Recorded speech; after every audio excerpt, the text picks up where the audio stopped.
عزیز دوستو، بزرگوں اور بھائیوں، زندگی دولت کے انبار کے نیچے نہیں گزر سکتی۔ بڑے بڑے مکانات کے سائے میں وقت سکون سے نہیں گزرتا۔ معاشرے کے اندر سکھی وہ شخص ہوتا ہے جسے دنیا سے پیار ملتا ہے، جس کا کوئی بھائی ہوتا ہے، جس کا کوئی بیٹا ہوتا ہے، جس کے ماں باپ ہوتے ہیں، جس کے دوست احباب ہوتے ہیں۔ انسان اللہ کی بنائی ہوئی مخلوق سے سکھ پا کے سکھ ہی رہتا ہے، اور اگر اسے مخلوق سے سکھ نصیب نہیں ہوتا، کم لوگ ہوتے ہیں جو صوفیاء ہیں، جو بزرگ ہیں، جو مخلوق کے سکھ کی امید نہیں رکھتے۔ لیکن میں بالعموم بات کر رہا ہوں، عوامی سطح پر لوگوں کو ضرورت ہوتی ہے کہ میرا بیٹا میرا فرما بردار ہی ہونا چاہیے۔ خاتون یہ چاہتی ہے کہ اس کا شوہر اس کا کچھ نہ کچھ خیال رکھنے والا ہی ہونا چاہیے۔ خامد یہ تمنا کرتا ہے کہ میری بیوی میری خدمت گزار ہی ہونا چاہیے۔ تو یہ ساری چیزیں اس وقت معاشرے کے اندر پیدا ہوتی ہیں جب انسانوں کا انسانوں کے لیے پیار بڑھ جاتا ہے، جب وہ بہت ساری چیزوں کو درگزر کرنے لگتے ہیں، جب وہ خود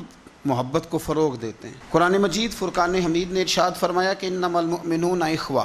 سورہ حجرات کے اندر اللہ فرماتے ہیں کہ یہ جو مومن ہے نا، یہ آپس میں بھائی بھائی۔ کتنا وسیع قرآن پاک نے اس عنوان کو کر دیا، کتنا زیادہ وسیع کر دیا۔ برادری کی، رنگ کی، قبیلے کی، علاقے کی ساری قید سے نکال کر فرما دیا کہ جس نے جہاں بیٹھ کے بھی نبی پاک علیہ السلام کا کلمہ پڑھا ہے وہ تمہارا بھائی بن گیا، جہاں بیٹھ کے بھی۔ اقبال کہنے لگے بازو تیرا توحید کی قوت سے قوی ہے اور اسلام تیرا دیس ہے، اس لیے کہ تو مصطفی ہے۔ جب لوگ قدورتیں پالنے لگ جاتے ہیں نا، نفرتیں، حسد، بغض، عداوت، کینہ پروری، تو ٹھنڈی جگہ پر بھی بیٹھ کے وہ سکون نہیں پاتے، اس لیے کہ ساتھ والے کو دیکھ کے جب 100 دفعہ گھورنا ہے، اور جب آنے والے کا وجود برداشت ہی نہیں ہونا، اور جب انسان نے محسوس کرنا ہے کہ یہ بندہ آ گیا تو یہ کرب ہے۔ میرا کبھی کبھی دل کرتا ہے کہ دوستوں سے یہ پوچھوں کہ گرمی کا موسم آ جائے وہ زیادہ تنگ کرتا ہے کہ کوئی مخالف دوست آ کے بیٹھ جائے وہ زیادہ تنگ کرتا ہے؟ زیادہ دعا کیا ہوتی ہے کہ یا اللہ موسم ٹھنڈا کر دے، کہ یا اللہ یہ بندہ چلا جائے؟ میرا خیال یہ ہے کہ